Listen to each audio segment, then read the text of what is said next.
The history of Australia stretches back over 65,000 years, beginning with the Indigenous Australians, the first people to inhabit this vast and diverse continent. From deserts and tropical rainforests to rugged coastlines, these communities developed sophisticated ways of life adapted to their environments. They mastered hunting and gathering, created intricate social systems, and developed spiritual beliefs deeply connected to the land, known as the Dreamtime. Through oral traditions, rock art, and ceremonial sites, the Indigenous Australians preserved knowledge of law, survival, and culture, making Australia home to the world's oldest continuous cultures. Centuries later, the continent caught the attention of outsiders. European exploration began in the early 1600s with Dutch navigators charting parts of the northern and western coasts. Explorers like Willem Janszoon, Dirk Hartog, and Abel Tasman documented these distant lands, though few Europeans set foot beyond the coastline. It was not until the late 18th century that the British arrived in force, seeking to expand their empire and relieve overcrowded prisons at home.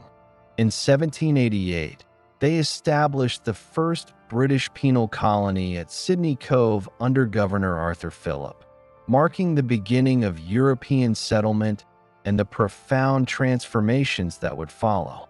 Over the next century, 6 British colonies were established across the continent, each with its own government, economy, and society. These colonies eventually united on January 1, 1901, forming the Commonwealth of Australia during a historic period known as Federation. The Federation brought a single constitution, national governance, and the promise of a unified identity, setting the stage for Australia's development as a modern nation.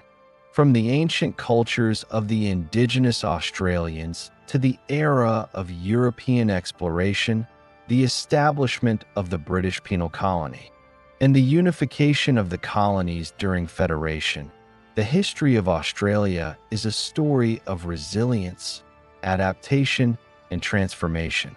It is a history written in the land, the people, and the enduring spirit of a nation that continues to evolve while honoring its extraordinary past. This is the story of how Australia starts from nothing to become a lone continent and attracts global attention. Long before the first European ships ever approached distant shores, long before colonies or cities, the continent of Australia was alive with human presence. Its story begins over 65,000 years ago, in a time so distant it defies easy imagination. Archaeological evidence, most notably from the Madge Beeb rock shelter in Arnhem Land, reveals the arrival of humans who had journeyed across seas from Southeast Asia. These first Australians were not simply visitors. They were the continent's first custodians, the architects of cultures that would endure for tens of thousands of years, forming the longest continuous human civilization on Earth. The landscapes they encountered were as varied as they were challenging. In the north, dense tropical forests teemed with life. The central deserts stretched endlessly, testing survival with their heat, scarce water, and fragile ecosystems. To the south, temperate woodlands offered seasonal bounty, while coastal regions provided abundant fish, shellfish, and migratory birds. For these first Australians, survival demanded more than instinct. It required intimate knowledge of the land, deep observation of seasonal patterns, and mastery of tools and techniques refined over generations. Their technology, while seemingly simple, was extraordinarily sophisticated. Stone tools were crafted with precision, designed for hunting, cutting, and processing food. Boomerangs, both hunting and ceremonial, were engineered for aerodynamic accuracy. They mastered fire not just for warmth or cooking, but as a land management tool, strategically burning patches of forest and grassland to encourage regrowth, attract prey, and reduce the risk of catastrophic wildfires. This practice, known today as fire stick farming, reflects a level of environmental understanding and stewardship rarely seen in contemporary civilizations elsewhere. But survival alone does not define humanity. These early Australians created complex social systems, organized into clans, bands, and language groups, each with distinct territories and customs. Their lives were bound by law, ritual, and ceremony. Kinship systems regulated marriage, inheritance, and responsibilities, ensuring the cohesion and stability of communities across the continent. Knowledge was not written but encoded in oral traditions, songlines, and ceremonies, a living memory linking generations to the land they inhabited. At the heart of their worldview was the Dreamtime, an intricate spiritual framework explaining the creation of the land, the sky, animals, and humanity itself. Stories of ancestral beings, journeys across the land, and the origins of sacred sites provided both guidance and identity. These narratives were not mere myths. They were practical maps, teaching survival, navigation, law, and morality. Each rock painting, engraved motif, and ceremonial site served as a tangible record of a story that had been told, retold, and refined across millennia.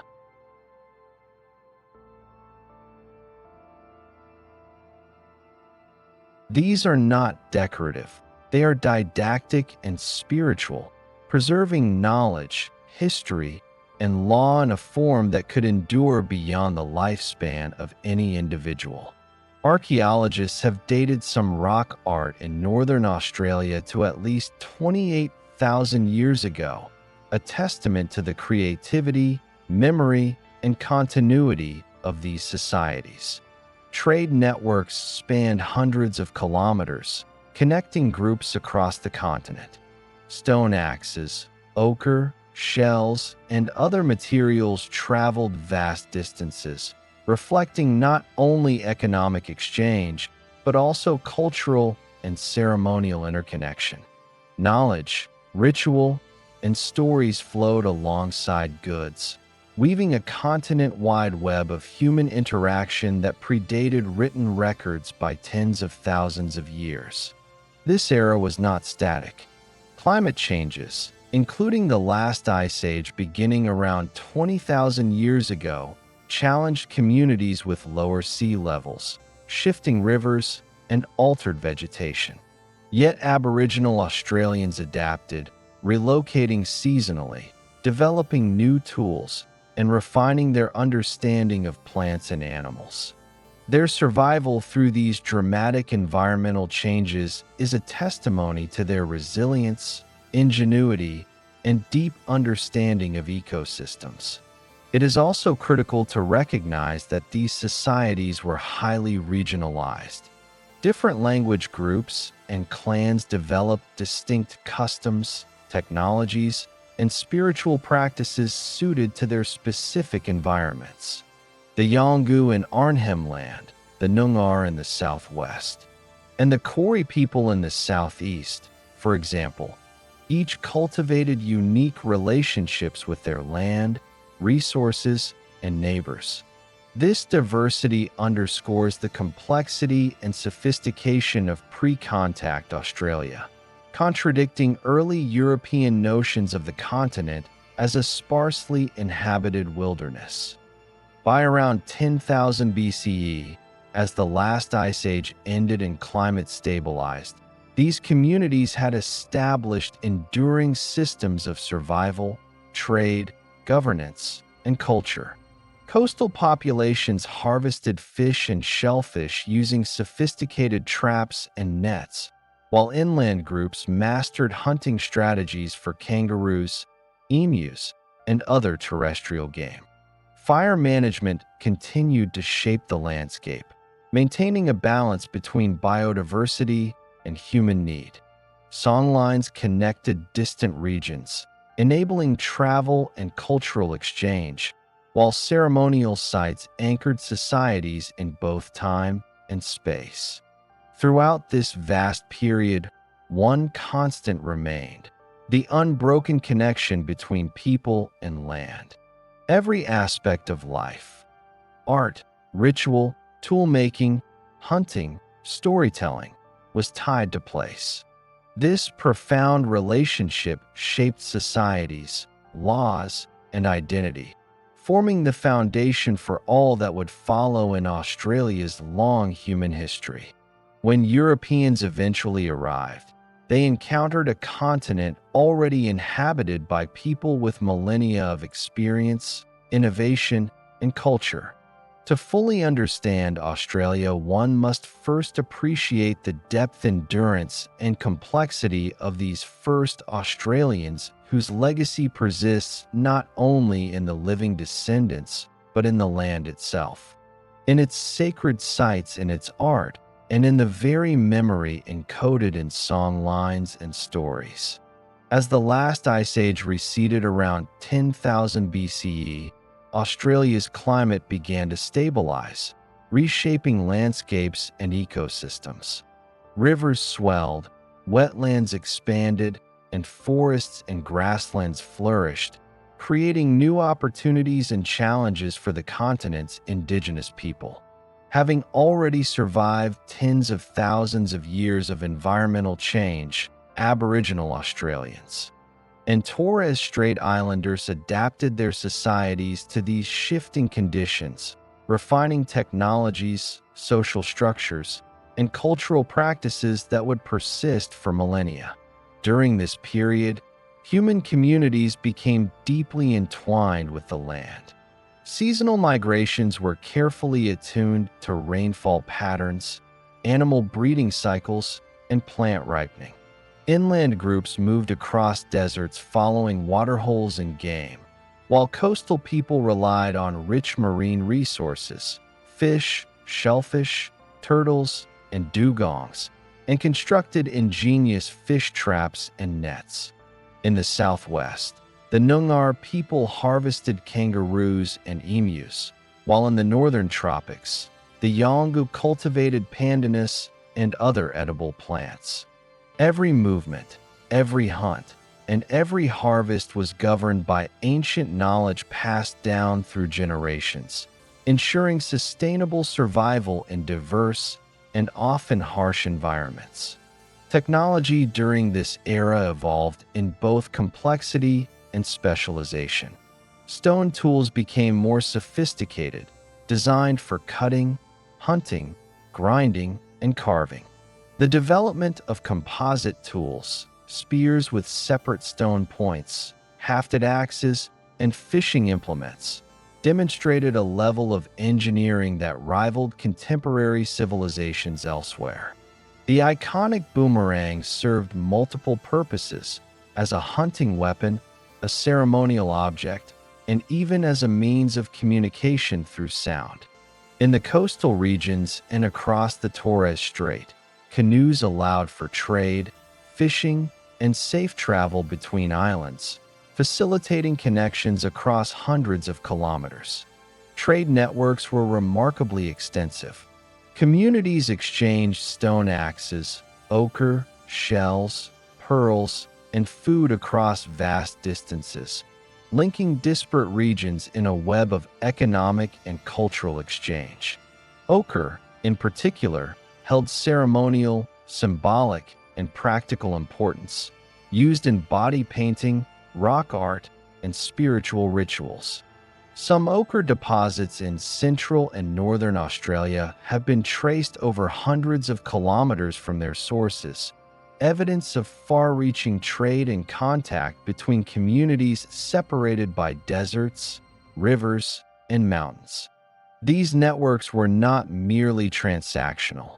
They carried laws, stories, songs, and ceremonial knowledge, intertwining spiritual and material exchange. The spiritual life of these societies was as rich as their technological and economic systems. Dreamtime narratives continued to guide daily life, explaining the creation of landscapes, the origin of species, and the moral responsibilities of humans. Ceremonies marked life events, birth, initiation, marriage, death, and were often tied to seasonal cycles, celestial movements, or environmental markers. Sacred sites, from rock shelters to freshwater springs, were places of ritual, storytelling, and intergenerational teaching. Each community had guardianship responsibilities for specific lands, a system that ensured ecological balance and cultural continuity.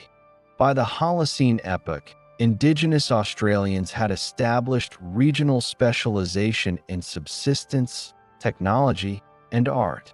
Desert groups developed water storage techniques and practiced controlled burns to encourage game.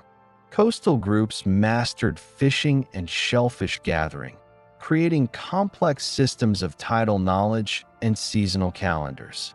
Highland and forested regions relied on root vegetables, fruit, and hunting forest mammals. Across the continent, the diversity of practices reflected intimate environmental knowledge. A sophisticated ecological intelligence built over tens of thousands of years. Art continued to flourish in this period, evolving in style, function, and significance. Rock engravings, cave paintings, and bark paintings captured hunting scenes, mythological beings, and Dreamtime stories. These visual records served multiple purposes: teaching tools, spiritual reinforcement, and historical memory. Some rock art in Arnhem Land and the Kimberley region has been dated to at least 28,000 years ago, showing continuity and adaptation over millennia. By the late Holocene, these artistic traditions had become deeply codified, connecting communities across regions and generations. Oral traditions played an equally vital role. Stories encoded navigation, law, history, and survival strategies, allowing communities to travel hundreds of kilometers while retaining essential knowledge. Songlines, songs describing paths across the land, acted as both maps and memory systems, linking physical landscapes with spiritual and cultural understanding. These were living archives, guiding hunters, gatherers, and travelers while reinforcing the cosmological and ethical frameworks of their societies. Social structures were complex and regulated by kinship and law. Marriage rules, ceremonial obligations, and responsibilities to the country ensured stability and cohesion. Elders acted as custodians of knowledge, mediating disputes, teaching young generations, and preserving ritual integrity. These societies were not static. They evolved in response to environmental pressures, intergroup contact, and resource availability, displaying resilience and adaptability over thousands of years. Conflict and cooperation coexisted across these networks. Territorial boundaries were recognized, but trade and ceremonial gatherings often fostered alliances and knowledge exchange. Disputes were mediated through negotiation, ritualized combat, or symbolic gestures, demonstrating that indigenous societies maintained complex social diplomacy. By 1600 CE, just decades before Europeans would arrive on the shores of Cape York, Aboriginal and Torres Strait Islander people had built a continent-spanning web of interconnected, highly adaptive societies. Their technologies, trade networks, and spiritual systems reflected millennia of accumulated knowledge. They had mastered fire, water, and food management. They had created art, mapped landscapes through songlines, and codified law without writing. And across every region, from arid deserts to lush tropics, they had developed strategies to thrive sustainably in some of the world's most challenging environments. In some, the period from 10,000 BCE to 1600 CE represents the maturation of Australia's first societies. It was an era defined by innovation, adaptation, and deep cultural continuity. By the time Europeans began to chart the continent, they would encounter a land already rich with human ingenuity, artistic expression, and social sophistication, a land that had been carefully observed, managed, and revered for tens of thousands of years. Understanding this period is crucial because it challenges common misconceptions of pre-colonial Australia as empty or undeveloped. The reality was a vibrant, interconnected, and highly adaptive human landscape, whose legacy continues to shape the continent today. The knowledge, rituals, and stories carried by Aboriginal and Torres Strait Islander people are not relics. They are living traditions that anchor modern Australia in its most ancient and enduring roots. For tens of thousands of years, Aboriginal Australians and Torres Strait Islanders thrived across the continent, their lives intertwined with the land, sky, and sea.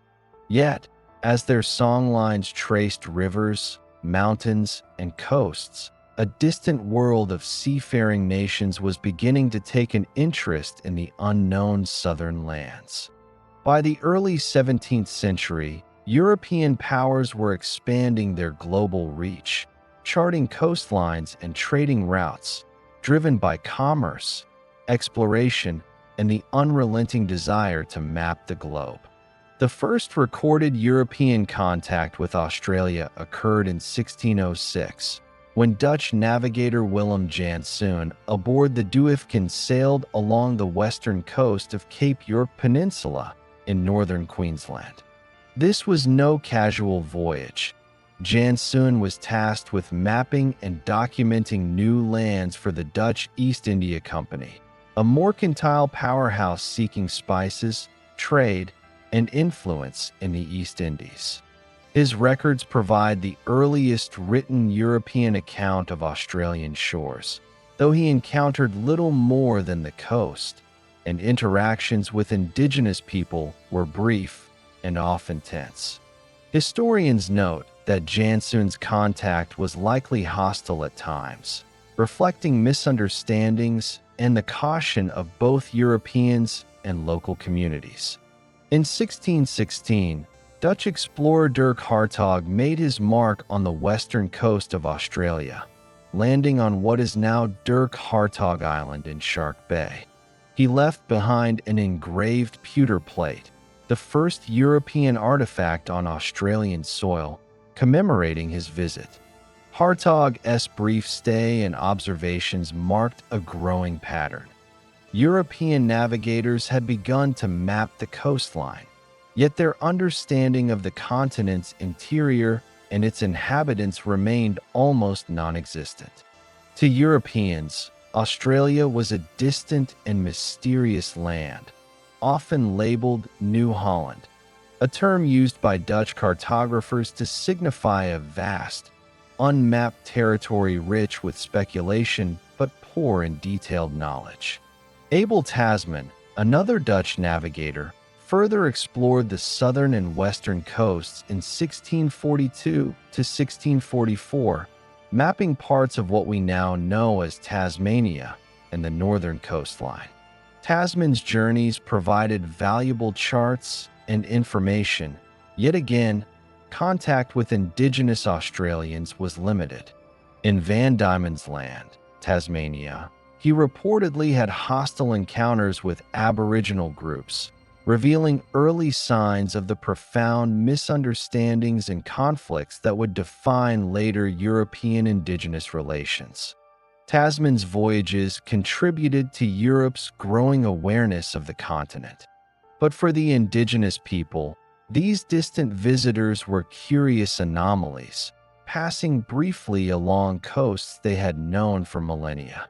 Throughout the 17th century, European records of Australia were sparse and fragmentary. The Dutch primarily charted the west and north, often naming locations based on immediate observations or the Dutch language. Maps depicted jagged coastlines, shallow harbors, and rivers that rarely led inland. Other Europeans, including the Portuguese and English, were aware of these distant lands, but exploration was sporadic. Australia remained largely a blank canvas in European imagination, its interior a mystery, its people largely invisible except in passing accounts. Yet these early European sightings had subtle but profound consequences. Although contact was limited, these voyages set the stage for the eventual claim of sovereignty by distant powers. Europe's curiosity transformed into ambition, and the knowledge collected by Janssen, Hartog, and Tasman would later inform maps, expeditions, and the decisions that led to colonization. Maps circulated in Amsterdam, London, and Batavia, positioning Australia within a global context of discovery and imperial competition. These sketches and charts were the first European eyes on a continent already rich with history, and they began a process that would eventually collide with indigenous lifeways in dramatic and irreversible ways. Meanwhile, Indigenous Australians continued to live in accordance with millennia-old practices, largely unaffected by these distant voyages. Coastal communities observed canoes and ships from afar, likely treating them with curiosity or caution. Oral histories suggest some awareness of strange vessels in waters off the northern and western coasts, though no widespread disruption occurred. The continent remained fundamentally under the stewardship of its first people, who maintained their deep connections to land, water, and sky, unaware that this era of isolation would soon end. It is important to understand the contrast between Indigenous Australia and early European explorers. For thousands of years, the continent had supported complex, sustainable societies. Fire management, seasonal hunting, trade networks, and ceremonial life sustained populations across deserts, forests, and coasts. In contrast, Europeans saw a land defined by its potential resources, timber, arable soil, and navigable coastlines, without recognizing the sophisticated human systems already in place. This perspective would later shape colonization policies and the devastating consequences for indigenous people. By the late 17th century, European maps of Australia remained incomplete, showing only fragments of coastlines and a vague sense of the interior. Yet the seeds of curiosity had taken root. Tales of strange lands in the south filtered through maritime circles and the courts of Europe. Cartographers began labeling areas as Terra Australis Incognita, the unknown southern land, a mythic expanse sometimes depicted alongside Asia or imagined as a vast continent to balance the globe. These conceptual maps, while speculative, reflected the growing recognition that Australia was a land of mystery and potential, waiting for more systematic exploration. The European mindset of the era also shaped how Australia was perceived. Explorers were often motivated by trade, imperial competition, and the promise of riches. Reports emphasized the unfamiliar flora, fauna, and geography, often framing the continent as a land of opportunity, danger, and curiosity. Yet these reports largely ignored or misunderstood the indigenous populations, treating them as peripheral to the main narrative of discovery. In reality, Aboriginal Australians and Torres Strait Islanders had built millennia of knowledge, art, and social organization long before the Dutch set sail. This contrast underscores the profound gap between European documentation and Indigenous history.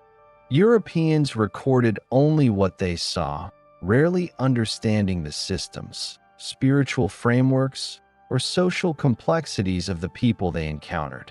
For Indigenous Australians, the land was a living archive. For Europeans, it was a place to be mapped, measured, and eventually claimed. These early sightings foreshadowed a collision of perspectives, one rooted in thousands of years of continuity, the other driven by distant ambition and a desire to control and categorize. As the 17th century drew to a close, the stage was set for a new wave of European engagement. The Dutch had charted the coasts but lacked the incentive to settle. Knowledge of the continent remained fragmentary, yet maps, journals, and reports circulated in Europe, planting the seeds of curiosity that would culminate in Captain James Cook's voyage of 1770, when the eastern coast of Australia would be claimed for Britain. By 1770, Europeans would finally make sustained contact with the East Coast, marking the end of the era of intermittent sightings and the beginning of systematic exploration and eventual colonization. But it is essential to recognize that by this point, Australia had already been inhabited for over 65,000 years. The continent was home to a vast tapestry of indigenous societies, each with intricate systems of law, ceremony, trade, and environmental knowledge. European ships may have skimmed the coasts, but the soul of Australia remained deeply rooted in the lives, stories, and practices of its first people. The period from 1606 to 1770 thus represents a unique chapter in Australian history, a time when two worlds existed side by side, yet remained largely separate. European navigators were discovering what they called New Holland, while Indigenous Australians continued to steward their land, passing knowledge from one generation to the next, maintaining cultural continuity, and thriving in ecosystems that had been shaped over tens of thousands of years. This was the final era of Australia as a land known to few beyond its own people, a threshold before profound change swept across the continent. By the mid-18th century, European curiosity about the Southern Hemisphere had reached a fever pitch.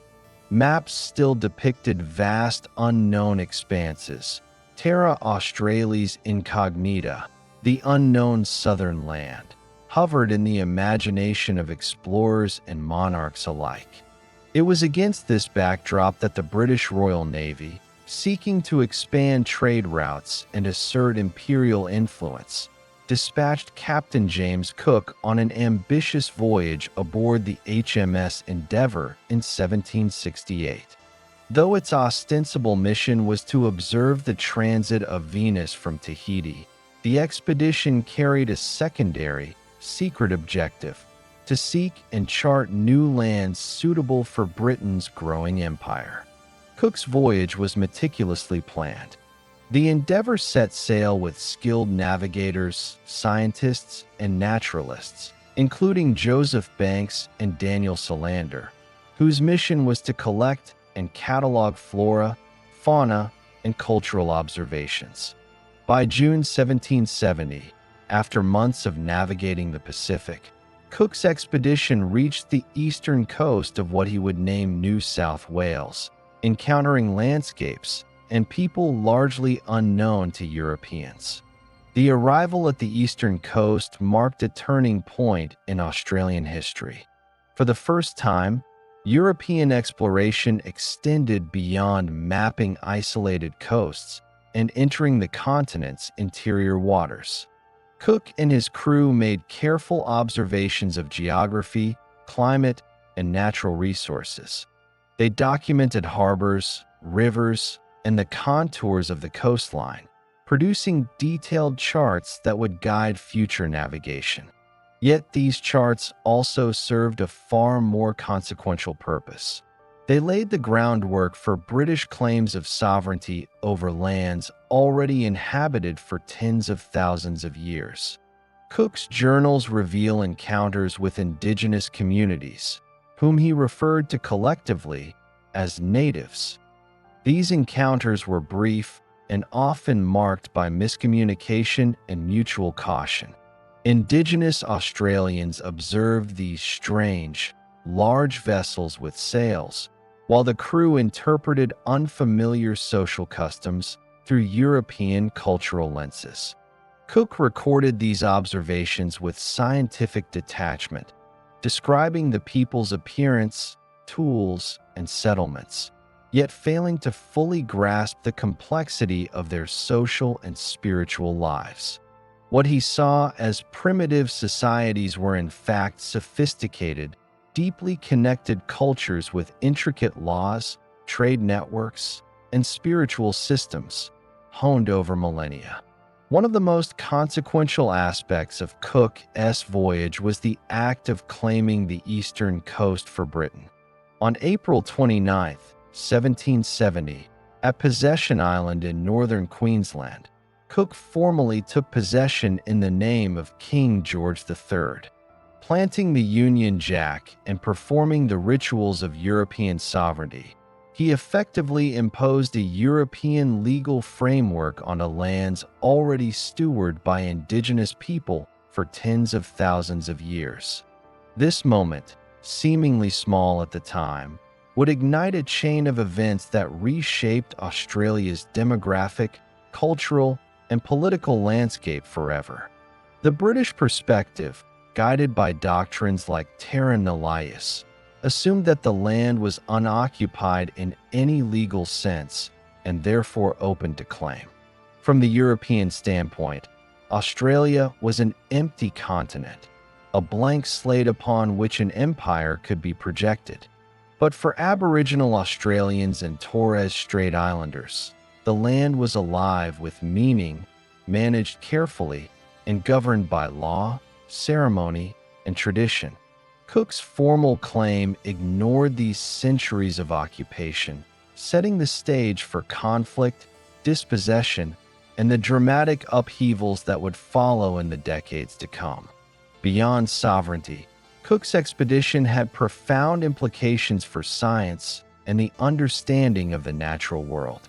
Joseph Banks and Daniel Solander collected hundreds of plant and animal specimens, many of which were previously unknown to European science. These collections enriched European knowledge and fueled the scientific revolution, yet they were inseparable from the colonial project. They positioned Australia as a land of resources to be studied, catalogued, and ultimately exploited. Botanical gardens in London and Europe became repositories of these discoveries, linking the continent to global networks of knowledge and commerce. As Cook continued south along the coast, he navigated the Great Barrier Reef, charted rivers, and made repeated observations of indigenous life. At Botany Bay, he noted abundant flora and fauna, while also recording the presence of large indigenous communities.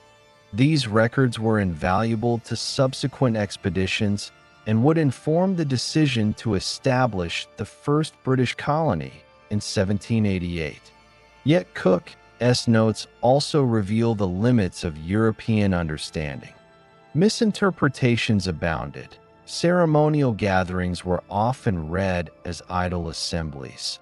Social hierarchies were overlooked, and the spiritual significance of landscapes remained largely invisible to European eyes. It is important to emphasize that Cook's arrival did not immediately transform Australia.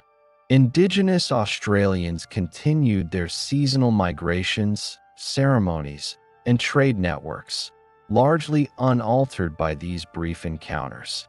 Yet the symbolic significance of Cook's voyage cannot be overstated. It marked the first systematic European claim to sovereignty over a vast, inhabited continent. It provided the maps, the political justification, and the European awareness necessary for colonization to follow within 2 decades. Cook's voyage also illustrates the collision of two worldviews. Indigenous Australians operated within systems of law, kinship, and ecological stewardship developed over tens of thousands of years. Europeans approached the land with assumptions of ownership, measurement, and resource extraction. This fundamental difference in perspective would define the centuries of interaction that followed, as settlement, dispossession, and cultural imposition reshaped the continent. By the time the Endeavour returned to England in 1771, the voyage had secured Cook's place in history. He had charted the East Coast, claimed territory, and collected knowledge that would underpin Britain's emerging colonial ambitions. For Indigenous Australians, however, this period represented the beginning of a profound transformation, a future in which their sovereignty would be systematically denied, their lands taken, and their societies disrupted. Cook's exploration also inspired further voyages of mapping, settlement, and scientific inquiry. The detailed charts of New South Wales and surrounding regions enabled the British government to plan the first fleet and establish penal colonies, linking maritime knowledge to imperial strategy. Scientific discovery, imperial ambition, and the exercise of sovereignty became inseparable threads in the story of colonization. It is crucial to recognize the dual legacy of Cook's voyage.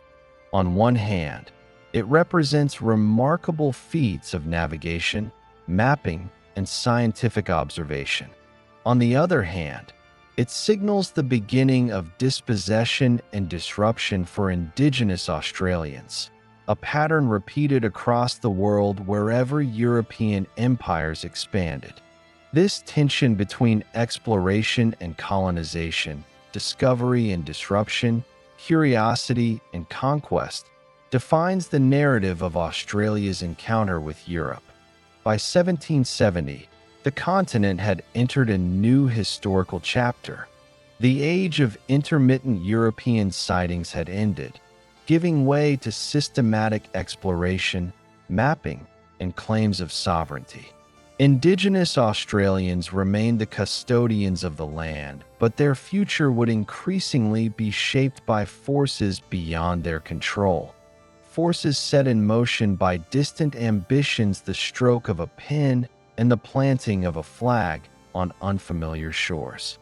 The story of James Cook and the claiming of Australia illustrates a broader theme in human history, that the meeting of worlds can be both remarkable and devastating. While the Endeavour's crew documented flora, fauna, and indigenous life with care, they also unwittingly heralded a period of upheaval that would challenge survival, sovereignty, and culture. Understanding Cook's voyage requires seeing both perspectives: the European achievements in exploration and science, and the profound, enduring presence of the continent's first people whose stewardship of the land had already endured for tens of thousands of years. The year was 1788, a turning point in Australia's human history. Nearly 2 decades after Captain James Cook charted the eastern coastline, the British Empire made its most consequential move yet: the establishment of a permanent settlement. On January 26, 1788, the First Fleet, a convoy of 11 ships carrying more than 1,400 people, arrived in what would become Sydney Cove.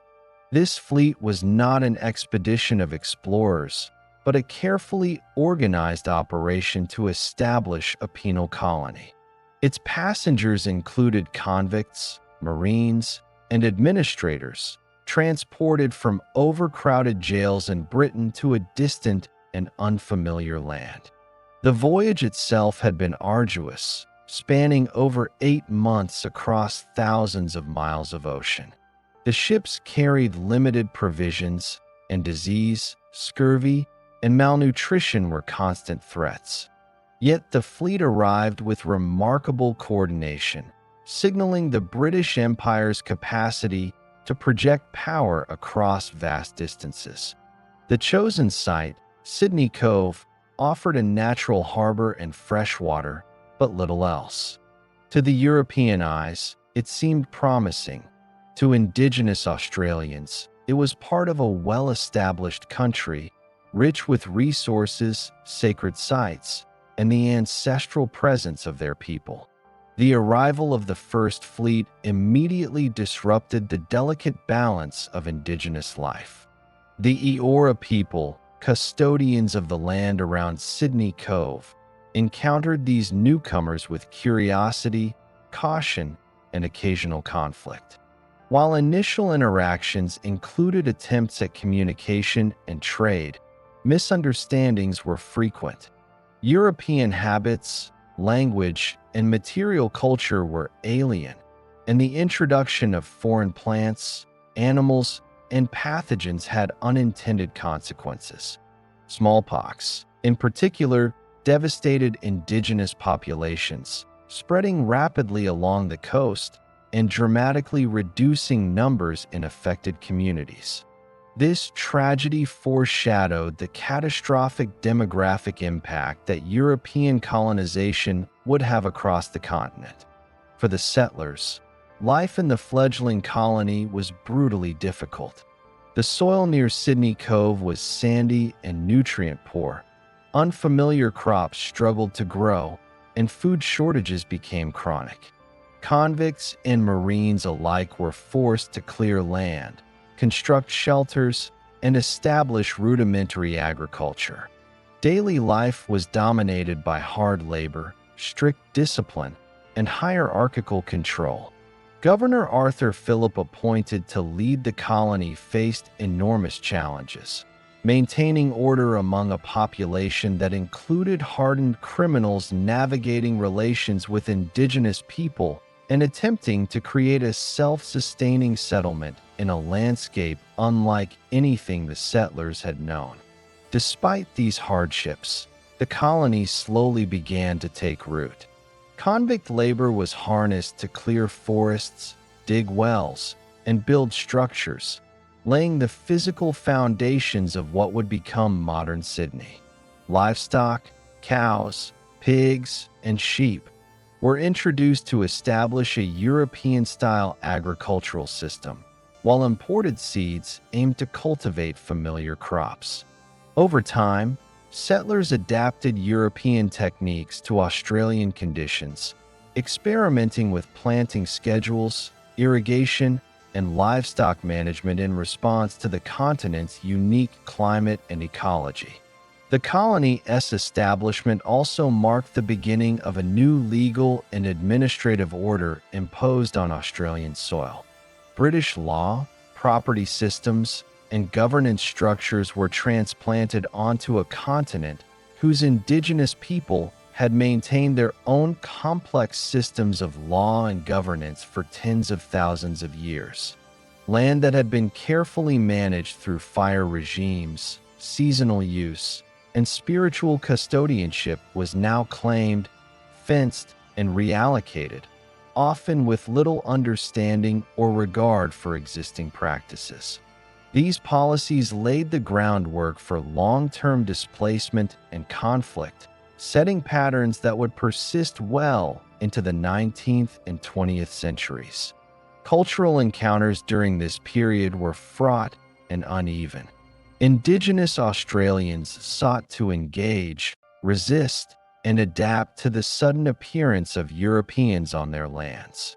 Some groups attempted diplomacy, offering food or knowledge of local resources, while others defended their territories through confrontation. European accounts often misrepresented these interactions, framing indigenous people as either passive observers or hostile obstacles. In reality, these encounters were complex negotiations over land, survival, and sovereignty. The First Fleet also introduced a social experiment of sorts, transporting a diverse and often desperate population into a harsh new environment. Convicts came from Britain and Ireland, many sentenced for minor crimes, while some were political prisoners or rebels. Marriages, births, and social networks formed in the colony, creating a new society from disparate origins. Religion, education, and moral reform became central themes for colonial administrators, who sought to instill European norms while maintaining order among convicts and settlers alike. By the 1790s, the colony expanded beyond Sydney Cove, establishing outposts and satellite settlements. Explorers and settlers ventured further along the coast and into the hinterlands, searching for fertile land, timber, and water sources. These expeditions frequently resulted in clashes with indigenous communities, as European expansion encroached on hunting grounds, sacred sites, and traditional territories. The consequences were immediate: displacement, violence, and disruption of indigenous societies, compounded by disease and environmental changes brought by European settlement. Economically, the colony remained precarious. Early agriculture was insufficient to feed the population, and the colony relied on resupply missions from Britain. Convict labor continued to dominate, shaping infrastructure and public works. Yet over time, settlers learned to harness the land more effectively, clearing pastures, planting crops adapted to the climate, and establishing rudimentary trade within the colony. By the 1820s, these foundations allowed for the gradual emergence of a self-sustaining colonial society, even as Indigenous Australians faced ongoing displacement and cultural disruption. Religious and educational institutions also began to take root. Missionaries arrived, seeking to convert and educate indigenous populations according to European Christian principles. While some indigenous individuals engaged with these efforts, often selectively and strategically, missionaries' work frequently misunderstood or disregarded traditional cultural practices, contributing to the erosion of language, ceremony, and knowledge systems. The First Fleet period also highlights the role of leadership and governance in colonial survival. Governor Arthur Phillip's approach combined pragmatism with authority. He negotiated with local indigenous leaders, attempted to establish fair treatment of convicts, and encouraged agricultural innovation. Yet his policies were constrained by distance, lack of resources, and the rigid structures of British colonial administration. Phillip's tenure illustrates the tension between order, survival, and the competing claims of settlers and indigenous custodians of the land. Despite these challenges, the colony endured, laying the physical, social, and legal foundations for future European expansion across the continent. Roads, buildings, farms, and ports were established. Populations grew through new arrivals from Britain, and administrative structures became increasingly sophisticated. Yet this growth came at a profound cost to Indigenous Australians, whose populations were dramatically reduced, lands dispossessed, and societies disrupted. By the end of the 1820s, Australia had transformed from a distant, largely unknown continent into a network of European settlements. These early decades illustrate the complexities of colonial survival, the profound consequences of cross-cultural encounters, and the enduring tension between European ambition and indigenous sovereignty. The First Fleet and its immediate successors set patterns of displacement adaptation, and conflict that would reverberate across the continent for generations. This era is not simply the story of convicts and administrators. It is also the story of indigenous resilience in the face of upheaval. Communities adapted, resisted, and preserved cultural knowledge even as European settlement reshaped their environment. Language, ceremony, and kinship networks endured, forming the backbone of survival and continuity amid unprecedented disruption. In retrospect, the First Fleet symbolizes both the ambition of empire and the beginning of profound cultural upheaval. It marks the moment when Australia shifted from a continent inhabited solely by its first people to a contested land, where Indigenous Australians would face displacement, disease, and cultural erosion, while Europeans established a permanent foothold that would grow into a global nation. By the 1820s, the fledgling colony of Sydney had begun to grow beyond the confines of Sydney Cove. What had once been a precarious penal settlement was gradually transforming into a network of towns, farms, and outposts. The European population, bolstered by new convicts, free settlers, and soldiers, expanded steadily. Yet this growth came at a profound cost to the continent's indigenous people, whose lands were increasingly encroached upon, and whose societies were disrupted by disease, dispossession, and conflict. Expansion into the interior and along the eastern coast triggered a series of confrontations collectively known as the Frontier Wars. These conflicts were not organized campaigns, but rather a prolonged period of resistance and reprisals between Indigenous Australians defending their territories and European settlers asserting their claims.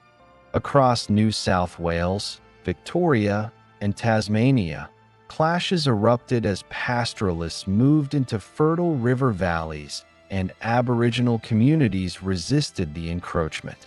Firearms, cavalry, and European military tactics gave settlers an advantage, but Indigenous Australians utilized their intimate knowledge of the land, employing guerrilla-style strategies, ambushes, and mobility to challenge incursions. These encounters exemplify the resilience and determination of Indigenous communities in defending their lands and way of life. The 1820s also witnessed the formal establishment of new colonies. Van Diemen's Land, now Tasmania, had been colonized earlier but became increasingly populated as convicts and settlers moved south. Western Australia, initially established as a free settlement in 1829 at the Swan River, reflected Britain's broader imperial ambitions. These new settlements allowed for expanded agriculture, timber harvesting, and resource extraction, but they also displaced Indigenous populations from traditional hunting grounds and sacred sites. Policies of assimilation, displacement, and punitive expeditions attempted to control Indigenous resistance, often resulting in devastating loss of life and culture. Convict transportation continued to play a significant role during this era, shaping labor, social structures, and the colony's economy. Convicts were deployed to farms, infrastructure projects, and public works, providing essential manpower for expansion. Over time, many convicts earned freedom, integrating into colonial society as tradespeople, farmers, and settlers. The legacy of the penal system influenced Australian identity, instilling values of resilience, pragmatism, and social mobility, even as it left enduring scars on individuals and communities. Agricultural expansion was both a necessity and a challenge. Settlers cleared forests and grasslands to plant European crops, often struggling with unfamiliar soils and climate. Sheep and cattle farming became central to the colonial economy, and the burgeoning wool industry would later link Australia to global markets. Towns grew along rivers and coastlines, with inns, schools, churches, and markets forming the backbone of early colonial society. Despite the hardships, settlers adapted European techniques to local conditions, experimenting with irrigation, crop rotation, and livestock management to sustain communities.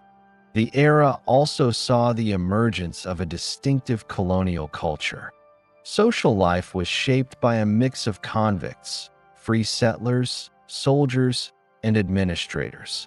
Religion, particularly Anglicanism, played a central role in education, morality, and governance, while newspapers, pamphlets, and community gatherings fostered a sense of shared identity. Law and order were enforced through courts, constables, and magistrates, often harshly punishing transgressions in a society still struggling to establish stability. Despite its rigid structure, colonial society was dynamic, adapting to the challenges of isolation, scarcity, and the diverse backgrounds of its inhabitants. Interactions with Indigenous Australians were complex and varied across regions. In some areas, Europeans sought negotiation and coexistence, trading tools, food, and information. In others, settlers enforced violent displacement, often justified by a belief in European superiority and the doctrine of terra nullius. Indigenous resistance continued in both visible and subtle forms, defending sacred sites, conducting raids on livestock, or maintaining cultural practices in secret. These actions reflected a continuous struggle for survival and sovereignty, even as colonial expansion intensified. Education, science, and infrastructure also developed during this period. Schools were established to educate settler children and, occasionally, Indigenous youth, reflecting European values and knowledge systems. Surveying expeditions mapped rivers, mountains, and plains, enabling further settlement and agriculture. Roads, bridges, and harbors facilitated trade and communication, connecting scattered communities into a cohesive colonial network. Scientific study, often intertwined with exploration, documented Australia's unique flora, fauna, and geology, contributing to global knowledge while reinforcing the colonial perception of the continent as a resource-rich frontier. The cultural landscape evolved alongside physical expansion. Towns and villages incorporated European architectural styles, civic planning, and public institutions. Inns and marketplaces became centers of social interaction, while churches and schools reflected moral and educational priorities. Public ceremonies, celebrations, and commemorations reinforced colonial identity, blending British traditions with the realities of life in a distant land. Over time, these cultural developments fostered a sense of belonging and permanence among settlers, even as Indigenous Australians experienced dispossession and marginalization. By the 1830s and 1840s, colonial society was becoming increasingly stratified. Landowners, merchants, and officials occupied positions of influence, while former convicts, laborers, and Indigenous people often faced limited opportunities. Wealth and status were closely tied to land, livestock, and trade, and the colonial economy relied heavily on the exploitation of both the environment and Indigenous labor, though often informally or coercively. These dynamics would shape social hierarchies and tensions well into the late 19th century. The period also witnessed early advocacy and reform. Figures such as explorers, missionaries, and sympathetic administrators occasionally called for fairer treatment of indigenous people, challenging the excesses of frontier violence. While reform efforts were limited and inconsistent, they highlighted tensions within colonial society between expansionist ambition and humanitarian ideals. These debates foreshadowed later movements for indigenous rights, legal reform, and social justice, even as colonization continued to reshape the continent. By the 1850s, the foundations of modern Australia were becoming evident. Colonial towns were established, agriculture and trade were expanding, and social institutions were taking root. Yet this era was also defined by displacement, violence, and cultural upheaval for Indigenous Australians.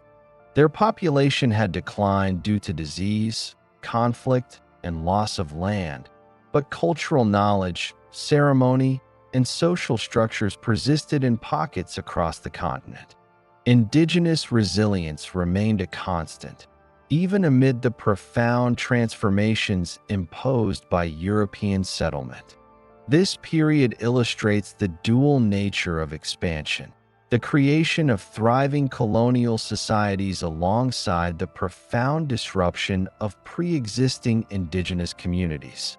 Roads, farms, and towns emerged from wilderness, yet every step of expansion often came at the expense of Aboriginal and Torres Strait Islander lands and lives.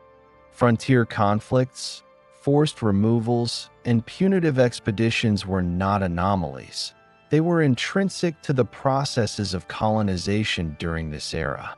Ultimately, the expansion, conflict, and development of colonial society from the 1820s to the 1850s laid the social, economic, and political foundations for the modern nation.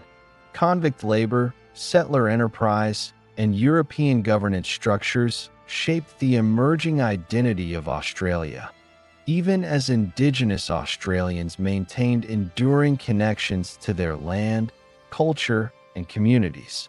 This era set patterns of growth, inequality, and resilience that would resonate for generations, framing the trajectory toward wealth, migration, and eventual federation in the late 19th and early 20th centuries.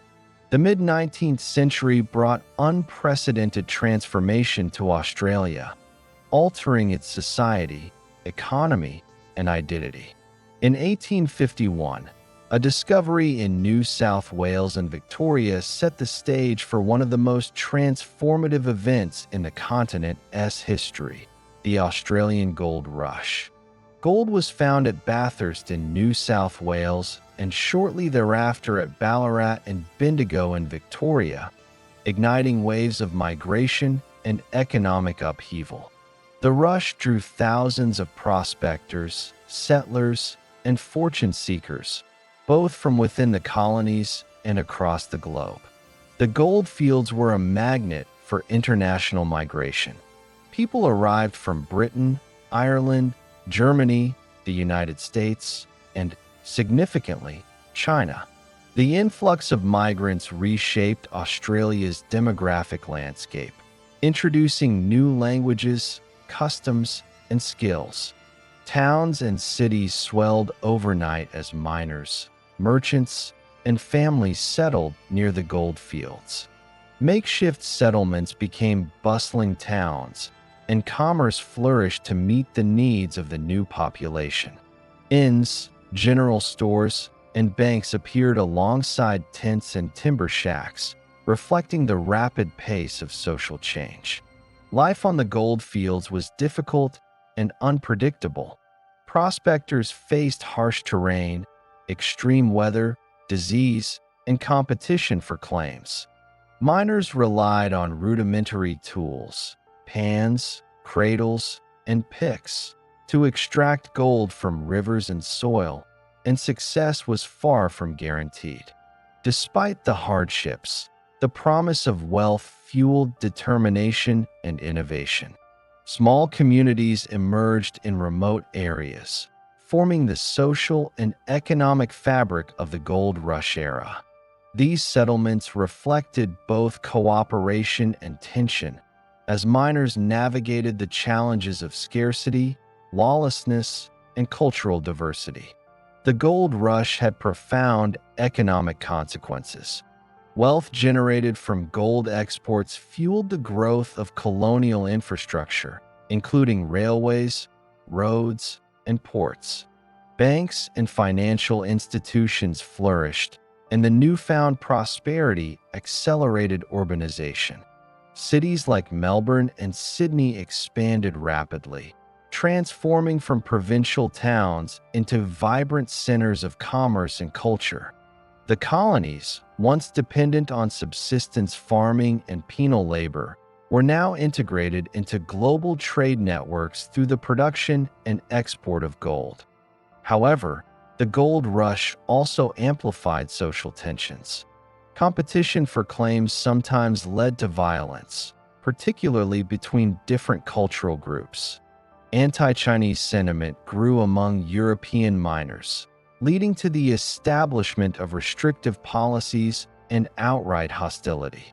Riots and conflicts, such as the Eureka Rebellion of 1854 in Ballarat, were emblematic of the broader struggle for rights, fair representation, and equitable treatment on the gold fields. These conflicts highlighted tensions between colonial authorities, miners, and new arrivals, shaping the evolving political and social landscape of the colonies. The gold rush period also accelerated migration from Europe. Economic hardship, famine, and political unrest in countries such as Ireland, Germany, and Italy pushed people toward Australia's opportunities. Assisted migration schemes and government incentives encouraged families and skilled laborers to settle in the colonies. This wave of immigration diversified the population, creating multicultural communities that contributed to agriculture, trade, and the development of towns. The foundations of Australia's multicultural identity were laid during these decades. Indigenous Australians, however, were largely excluded from the benefits of the gold rush. Their lands were increasingly taken for mining, farming, and settlement, and their traditional economies and cultural practices were disrupted. Many communities were displaced from their territories, and conflicts arose as miners encroached on sacred sites and hunting grounds. Disease, dispossession, and violence continued to take a heavy toll, underscoring the stark contrast between the opportunities for settlers and the ongoing marginalization of Indigenous people. Urban centers flourished alongside the gold fields. Melbourne, in particular, experienced rapid growth, earning the nickname Marvelous Melbourne by the 1880s. The city developed a sophisticated infrastructure, including paved streets, public buildings, schools, and hospitals. Cultural institutions, theaters, and newspapers flourished, reflecting a society increasingly confident in its prosperity and identity. The gold rush had not only generated wealth, but also accelerated the evolution of a distinct colonial culture, blending European traditions with the unique conditions of life in Australia. Political developments also accelerated during this period. The Eureka Rebellion, while a localized conflict, symbolized a broader push for democratic reforms. Miners protested against licensing fees, arbitrary authority, and lack of representation, asserting their rights and challenging colonial governance. The rebellion ultimately influenced political reforms in Victoria and other colonies, paving the way for expanded voting rights, representative government, and the gradual development of civil society. These struggles reflected the growing assertiveness of colonial communities, eager to shape their own governance within the imperial framework. Education, science, and technology advanced alongside economic growth. Schools were established to educate the children of settlers and miners, while scientific societies documented the continent's unique flora, fauna, and geology. Gold mining itself spurred innovation in engineering, hydrology, and metallurgy, as miners developed techniques to extract gold efficiently from rivers, alluvial deposits, and quartz reefs.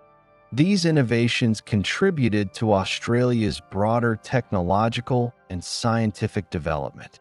Despite the transformative impact of the gold rush, the legacy for Indigenous Australians was starkly negative. Land dispossession, environmental degradation, and the introduction of new social and legal systems further eroded traditional lifestyles. Cultural continuity was threatened, and communities faced ongoing marginalization. Yet Indigenous knowledge, resilience, and adaptation persisted, ensuring the survival of language, ceremony, and connection to country even under immense pressure. By the 1890s, the gold rush era was winding down, but its effects were enduring. Economically, it had created a wealthy, urbanized, and connected society. Socially, it had accelerated immigration, introduced new cultural dynamics, and fostered a sense of colonial identity distinct from Britain. Politically, it had demonstrated the power of collective action and influenced reforms that strengthened democratic institutions. These developments laid the groundwork for federation and nationhood at the turn of the 20th century. The Gold Rush period is a story of opportunity, struggle, and transformation. It illustrates how sudden wealth and migration reshaped a continent, creating thriving cities, expanding infrastructure, and forging a multicultural society. Simultaneously, it underscores the ongoing displacement and marginalization of Indigenous Australians, whose connection to land and culture endured despite the pressures of colonization and economic expansion. The gold fields were both a source of fortune and a site of profound social change, where diverse people intersected under extraordinary conditions. This era demonstrates the dual forces that would continue to shape Australia: growth and conflict, opportunity and inequality, cultural diversity and dispossession. The gold rush catalyzed migration, expanded the economy, and fostered political awareness, yet it also entrenched patterns of marginalization that Indigenous Australians would continue to challenge for generations. In the broader sweep of Australian history, the gold rush stands as a pivotal moment. It transformed the colonies from isolated settlements into prosperous, interconnected communities ready to assert themselves as emerging nations. It accelerated the evolution of Australian society, setting the stage for the political, social, and cultural developments of the late 19th century. The echoes of this period remain visible today in Australia's cities, its multicultural identity, and its ongoing dialogue about fairness, opportunity, and recognition for all people who call the continent home. The dawn of the 20th century marked a profound turning point in Australia's history. After decades of colonial development, migration, and economic growth, the 6 British colonies, New South Wales, Victoria, Queensland, South Australia, Western Australia, and Tasmania, decided to unite under a single national government. On January 1, 1901, the Commonwealth of Australia was officially proclaimed, a moment that symbolized both political maturity and the emergence of a distinct Australian identity within the British Empire. The Federation was the culmination of decades of debate, negotiation, and political evolution. Throughout the 19th century, The colonies had grown increasingly interdependent economically and socially, connected by trade, migration, and shared challenges.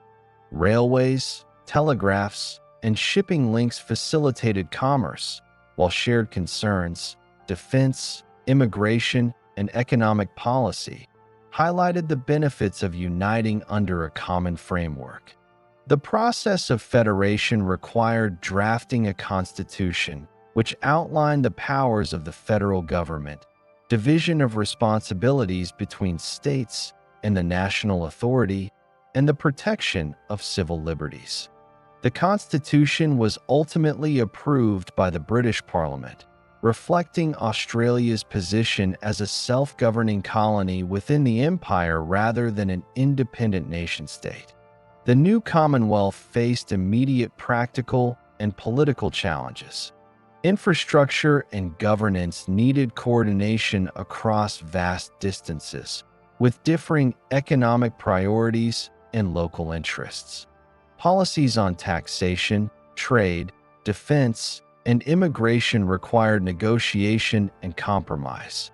The fledgling federal government had to establish systems for lawmaking, public service, and administration, balancing the autonomy of states with the authority of a central government.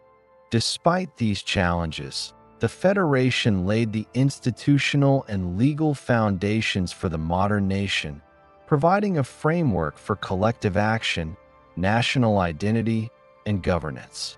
One of the most significant policies of this era was the White Australia policy, introduced in 1901. Designed to restrict non-European immigration, this policy reflected prevailing racial attitudes and fears about labor competition. While it attracted support from European settlers and politicians, it simultaneously marginalized Asian communities, particularly Chinese and Pacific Islanders, who had been present in Australia since the Gold Rush era. The policy shaped Australia's demographic composition for decades, reinforcing a predominantly Anglo-European society while highlighting tensions between national identity, race, and inclusivity. Despite its exclusionary policies, the Federation encouraged a sense of national pride and unity. Symbols such as the Australian flag, national anthem, and public ceremonies fostered collective identity. Cultural institutions, literature, and media reflected a distinct Australian perspective, celebrating the land, people, and achievements of the continent. Folk stories, poetry, and artistic representations celebrated both the pioneering spirit of European settlers and, to a limited extent, acknowledgement of the ancient presence of Indigenous Australians, though full recognition of Indigenous sovereignty remained largely absent from public discourse.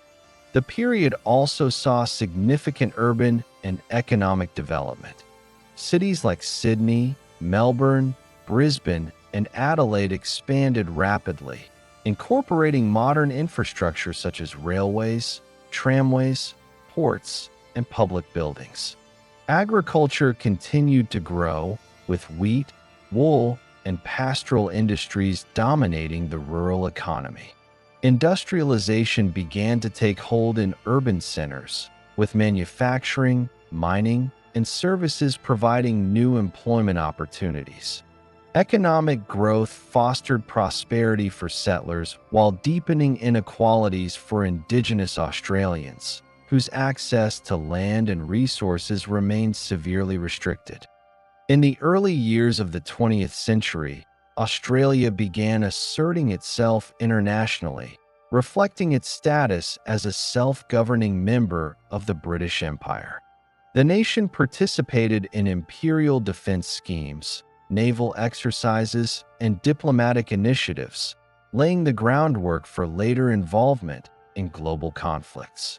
The Australian military, composed of state militias unified under federal control, symbolized both readiness to defend the continent and participation in broader imperial responsibilities. These early steps toward international engagement marked Australia's transition from isolated colonies to an emerging nation aware of its place on the global stage. Education and social reform were also priorities during this period. Schools and universities expanded, emphasizing literacy, technical skills, and civic education.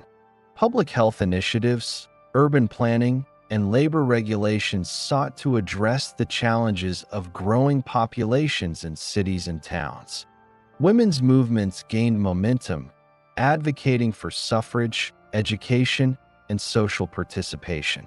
By 1902, Australian women gained the right to vote in federal elections, making the country a global pioneer in women's suffrage. These reforms reflected broader societal shifts, signaling an evolution toward a more inclusive and organized civil society, even as many Indigenous Australians remained excluded from political and legal rights. The Federation also redefined the relationship between Indigenous Australians and the state. While the new Commonwealth government inherited the colonial legal framework, Indigenous people were largely excluded from national decision-making and political participation. Land dispossession, restricted movement, and cultural suppression continued, reflecting the persistent marginalization of Aboriginal and Torres Strait Islander communities. Indigenous activism was limited by colonial law and societal attitudes, but cultural resilience persisted through language, ceremony, and connection to country. The challenges of this era would sow the seeds for future struggles over land rights, recognition, and reconciliation. The period from 1901 to 1914 also marked the rise of Australian nationalism, influenced by both cultural expression and practical challenges. Literature, art, and journalism celebrated the bush, the outback, and the pioneering achievements of settlers. Sporting events, military parades, and public celebrations reinforced communal identity. Political debates over trade, defense, and social policy reflected the maturation of an independent political culture, with Australians increasingly seeing themselves as distinct from Britain, even while remaining loyal to the empire. Infrastructure projects such as railways and ports not only connected cities, but also facilitated economic integration across the continent. Agricultural expansion, mining, and trade enabled the colonies to develop internal markets and export commodities internationally. Urbanization fostered social mobility, while also concentrating inequality, highlighting disparities in wealth, opportunity, and access to services between rural and urban populations. The growth of cities also intensified cultural life, education, and public discourse, positioning Australia as a modern, connected, and increasingly influential society within the region. As the world edged closer to global conflict, Australia's role within the British Empire became more pronounced. The military and diplomatic preparation undertaken during this period demonstrated the country's willingness to contribute to imperial defense, foreshadowing its later involvement in World War I. At the same time, internal debates over immigration, social reform, and Indigenous policy reflected ongoing tensions between inclusion and exclusion, progress and inequality. These tensions defined the early years of nationhood, shaping the social, political, and cultural trajectory of the young Commonwealth. By the outbreak of World War I in 1914, Australia had established itself as a federated nation with functioning institutions, a growing economy, and a distinct national identity. Yet the foundations of inequality, particularly regarding Indigenous Australians, women, and non-European immigrants, remained unresolved. Federation was both a moment of celebration and a starting point for the nation's ongoing journey towards social cohesion, equity, and global participation. In sum, the period of federation and early nationhood transformed Australia from a collection of self-governing colonies into a unified, legally structured, and politically recognized nation. Economic growth, migration, urbanization, and political reform reshaped the continent's social fabric. National symbols, cultural expression, and public institutions reinforced a sense of identity, while Indigenous Australians continued to navigate the challenges of dispossession, marginalization, and cultural survival. Federation was not only a political achievement, but also a cultural and social milestone, laying the groundwork for Australia's 20th century development. The first half of the 20th century was a period of immense upheaval and transformation for Australia. The nation, still newly federated and defining its identity, was drawn into global conflicts that would test its resilience, shape its society, and leave lasting imprints on its national consciousness. From the mud of the Western Front to the jungles of the Pacific, Australians faced challenges far beyond their shores. While at home, the country confronted economic depression, social change, and the ongoing marginalization of its Indigenous people. The outbreak of World War I in 1914 marked Australia's first major test on the global stage. As a dominion of the British Empire, the country pledged immediate support. Over 400,000 Australians enlisted, a remarkable contribution given the nation's population of less than 5 million. The sense of duty, loyalty to Britain, and emerging national pride drove this commitment, and Australians fought in campaigns from Gallipoli to the Western Front. The Anzac, Australian and New Zealand Army Corps, landing at Gallipoli in 1915, became a defining moment in Australian history, forging a legend of courage, mateship, and endurance under harrowing conditions. Though the campaign was militarily disastrous, it became symbolic of the young nation's identity, representing bravery, sacrifice, and the forging of a distinct Australian character. The war's impact at home was profound. Families endured loss, communities were strained, and the economy shifted to support wartime production. Propaganda encouraged enlistment, while censorship controlled information about the conflict.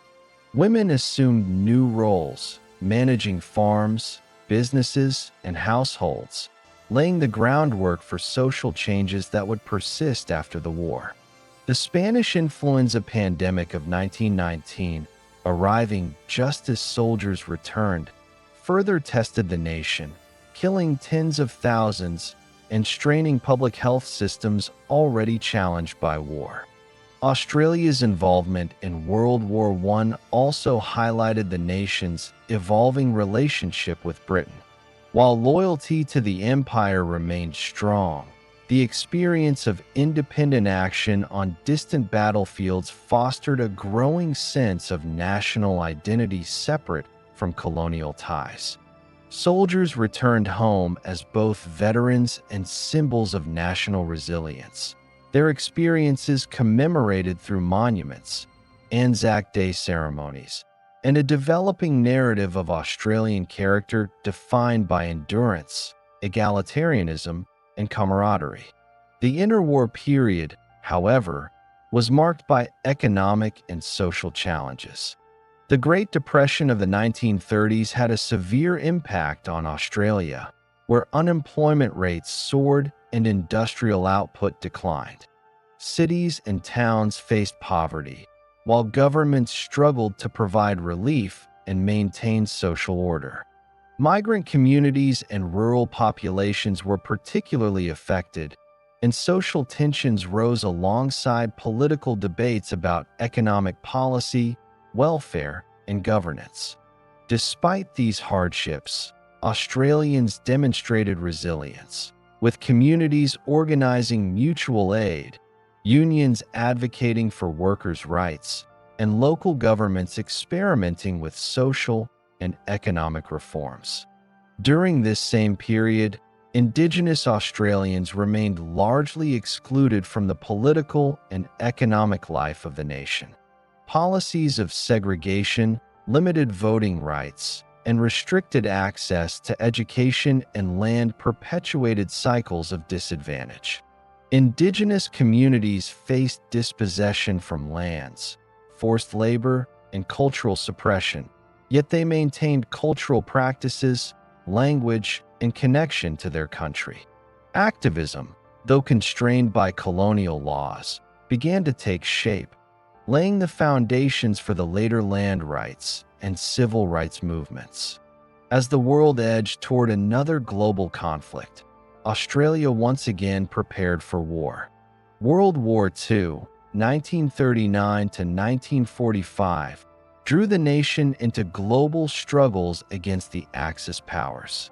Initially aligned with Britain, Australian forces participated in campaigns in North Africa, the Mediterranean, and Southeast Asia.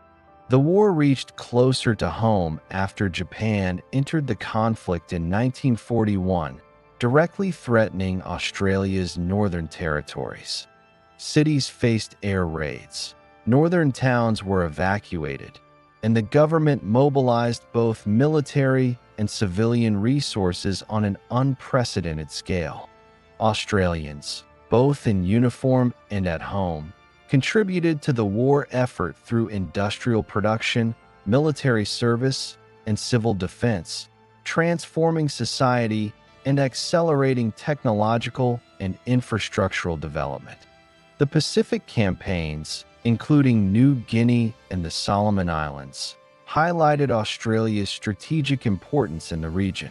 Soldiers faced harsh conditions, dense jungles, tropical diseases, and fierce combat, while maintaining supply lines over vast distances. The conflict fostered closer military cooperation with the United States, reshaping Australia's foreign policy and signaling a shift from reliance on Britain to strategic alignment with emerging global powers.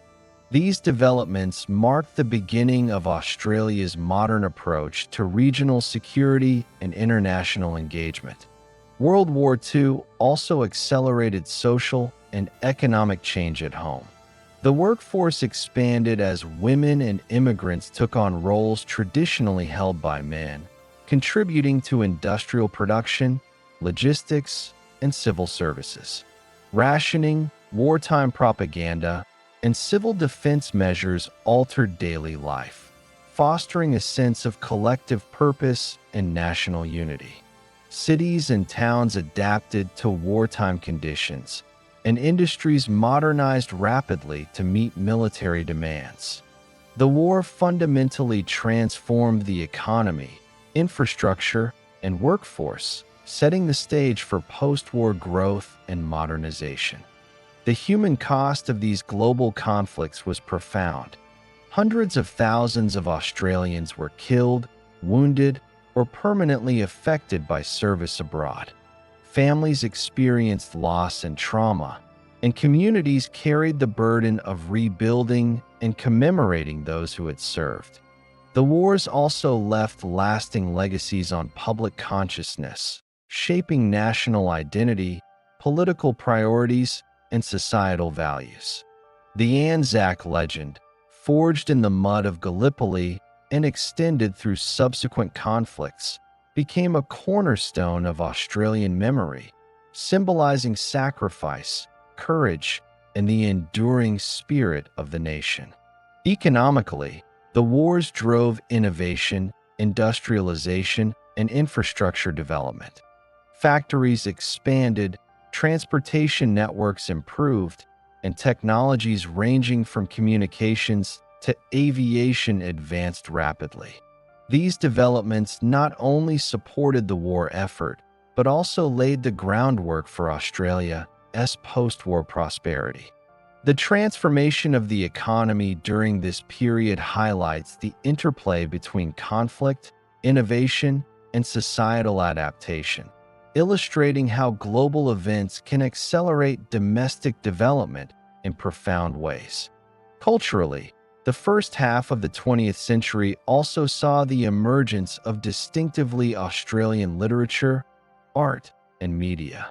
Poets, novelists, and journalists chronicled the experiences of war, the struggles of daily life during depression, and the resilience of communities. Artistic depictions of landscapes, soldiers, and urban life contributed to a growing sense of Australian identity, emphasizing both the challenges of life on the continent and the achievements of its people. Commemorative practices, including Anzac Day ceremonies and war memorials, reinforced national memory, linking generations through shared experiences of conflict and sacrifice. The dual experiences of the World Wars and the Great Depression highlight the paradox of this era. Australia was simultaneously expanding its global presence and grappling with profound internal inequalities. Indigenous Australians continued to face systemic exclusion, women and workers pressed for rights and recognition, and immigrant communities navigated social tensions. At the same time, national institutions matured, the economy diversified, and a distinct sense of Australian identity took shape. These dynamics would define the trajectory of the nation in the mid-20th century and beyond. By the end of World War II in 1945, Australia had emerged fundamentally transformed. The nation had endured economic hardship, witnessed the devastation of global conflict, and contributed significantly to international military efforts. Domestically, cities and industries had expanded, social structures had evolved, and national identity had been strengthened through shared experiences of sacrifice, resilience, and innovation. Yet the legacies of inequality, particularly regarding Indigenous Australians, remained unresolved, foreshadowing the social and political struggles of the post-war era. This period underscores the complex interplay between global events and domestic change. Australia's participation in wars and navigation of economic crises reshaped society, economy, and national consciousness. The Anzac legend, industrial modernization, urban growth, and cultural development all stem from these defining decades. Simultaneously, persistent inequalities and marginalization highlight the ongoing challenges of nation building, emphasizing that the story of Australia is one of resilience, adaptation, and the continual negotiation between opportunity and exclusion. The conclusion of World War II in 1945 ushered in a new chapter in Australia's history. The nation had endured global conflict, economic strain, and social upheaval, yet the post-war period offered unprecedented opportunities for growth, modernization, and social transformation. Australia's society, economy, and international standing would be reshaped by migration, industrialization, urbanization, and a gradual, but significant, awakening to Indigenous rights and cultural recognition. One of the most defining features of the post-war era was mass immigration. In 1945, the federal government launched the Populate or Perish campaign, motivated by both security concerns and economic growth. Australia's population, just under 7 million at the time, was deemed too small to defend its vast territory and to meet the demands of industrial expansion. The government encouraged migration from Britain and, increasingly, from Southern and Eastern Europe, including Italy, Greece, the Netherlands, and later, displaced persons from war-torn countries. Assisted passage schemes enabled tens of thousands to settle in Australia, filling labor shortages and injecting new cultural influences into Australian society. The impact of post-war migration was profound. Cities expanded rapidly as new arrivals settled in Melbourne, Sydney, Adelaide, and Brisbane. Suburbs emerged to accommodate growing populations, creating entirely new communities. Migrants brought with them language, cuisine, traditions, and skills, contributing to a multicultural identity that gradually transformed the Australian social landscape. While integration was often challenging, tensions arose between Anglo-Australians and migrants, and cultural misunderstandings were frequent. The long-term effect was a richer, more diverse society, laying the foundation for the multicultural nation Australia would become. Economic transformation accompanied demographic change. Australia experienced a period of rapid industrialization and urbanization. Factories producing textiles, machinery, automobiles, and consumer goods expanded to meet domestic and international demand. Infrastructure development accelerated. Roads, railways, bridges, ports, and public housing projects reshaped both urban and rural landscapes.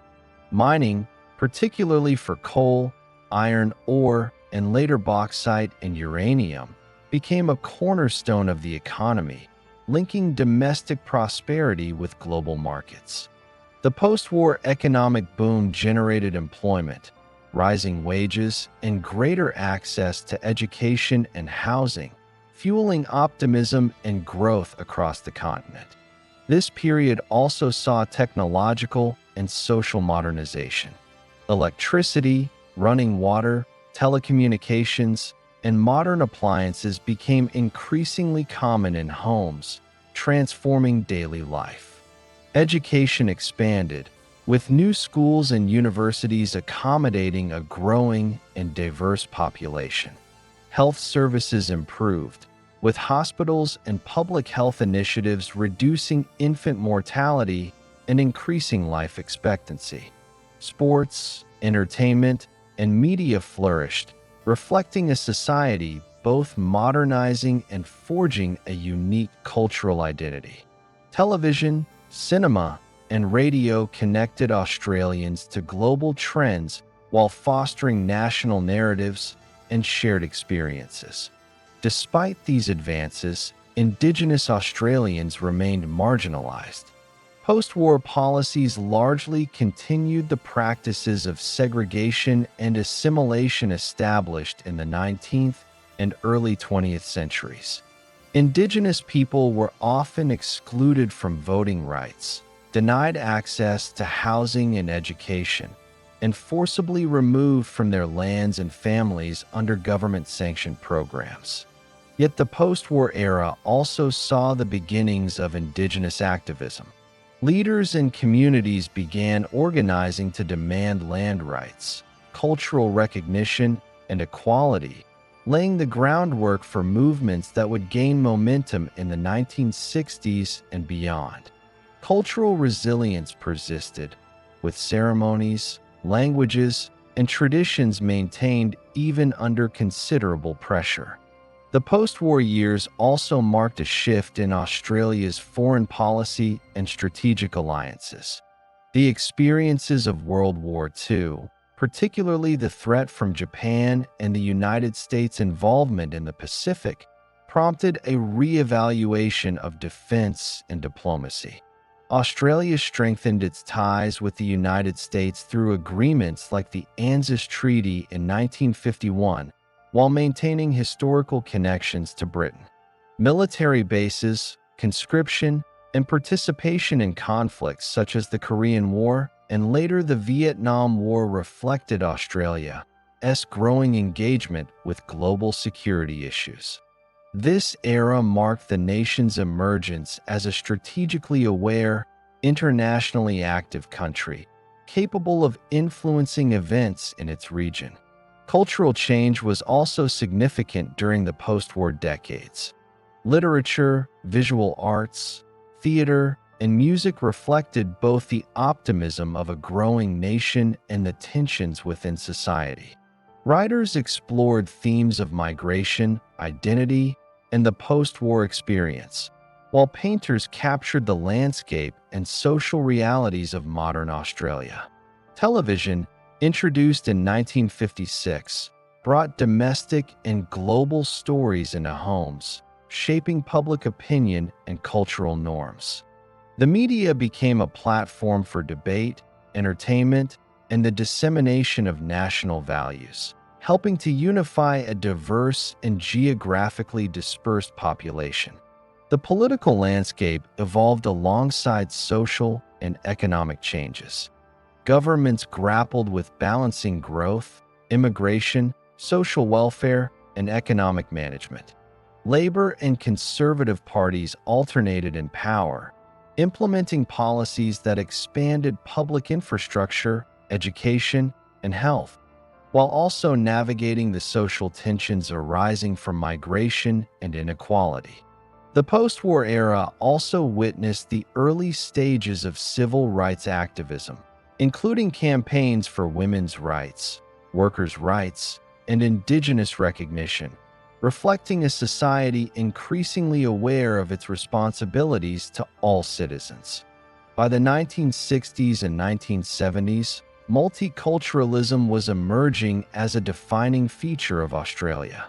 While earlier immigration policies had favored Europeans, the dismantling of the White Australia policy in stages from the late 1960s began opening the door to a wider diversity of migrants from Asia and other regions.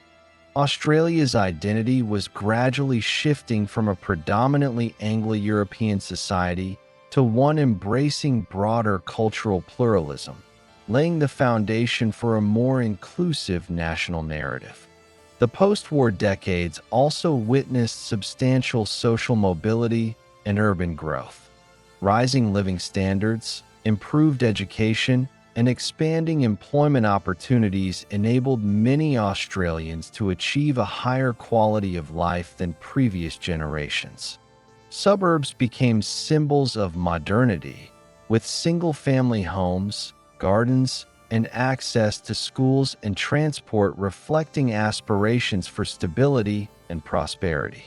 These changes redefined social norms, family life, and expectations for future generations, embedding the idea of Australia as a land of opportunity and progress. Environmental awareness began to emerge as urbanization and industrialization transformed the landscape. Conservation efforts, national parks, and awareness of Australia's unique flora and fauna reflected a growing understanding of the need to balance development with stewardship of the land. Indigenous knowledge of the environment also began to gain recognition, although it remained largely marginalized within mainstream environmental policies. By the late 1970s, the post-war transformation era had redefined Australia. The nation had moved from a predominantly rural, Anglo-European society recovering from global conflict to a modern, industrialized, multicultural country. Economic prosperity, urban expansion, technological advancement, and social reform characterized the era, while Indigenous activism began challenging centuries of marginalization.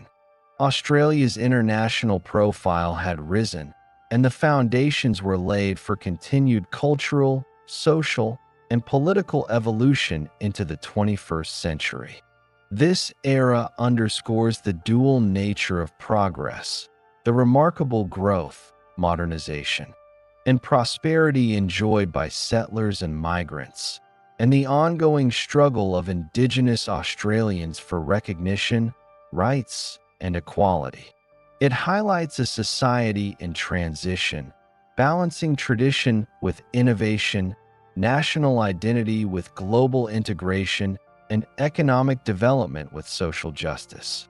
The period from the 1970s to the early 2000s represents a pivotal chapter in Australia's journey toward modernity, multiculturalism, and the acknowledgement of its complex historical legacies.